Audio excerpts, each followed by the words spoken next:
দীর্ঘ ২.৫ বছরের লম্বা বিরতির পর পর্দা মাতাতে আসছে দর্শকপ্রিয় ব্যাচেলর পয়েন্ট ধারাবাহিকের নতুন সিজন।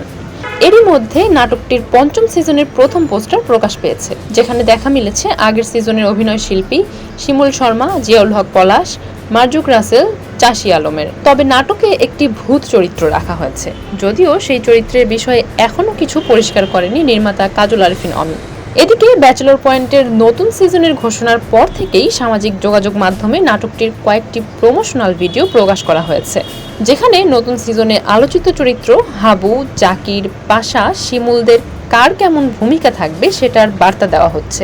সেই ধারাবাহিকতায় সদ্যই প্রকাশ পেয়েছে কাবিলা, অর্থাৎ জিয়াউল হক পলাশের প্রমোশনাল ভিডিও, যেখানে নির্মাতা অমির কাছে এই অভিনেতা ২ জন প্রেমিকার আবদার করেছেন।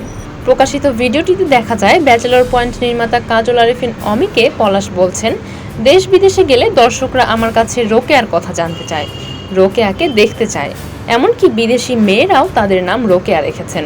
এ কারণে নতুন সিজনের রোকেয়াকে দর্শকদের সামনে আনার আবদার জানিয়ে কাবিলা বলেন, রোকেয়া বাংলাদেশি কোনো চরিত্র হবে না, হয় হলিউডে যেতে হবে নয়তো বলিউডে যেতে হবে।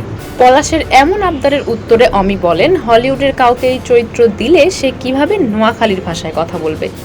জবাবে অভিনেতা বলেন, আমি আছি তো, শিখিয়ে নেব, আপনি কি এজন্য টেনশন করছেন? এরপর অমি প্রশ্ন রাখেন, রোকেয়াকে আনলে ইভার কি করব, 2 চরিত্র কিভাবে থাকবে?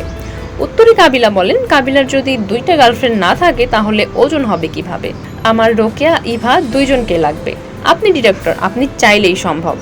এবার তো বাজেট বেশি, দরকার হলে একটা ক্যারেক্টারের বেশি পেমেন্ট যাবে।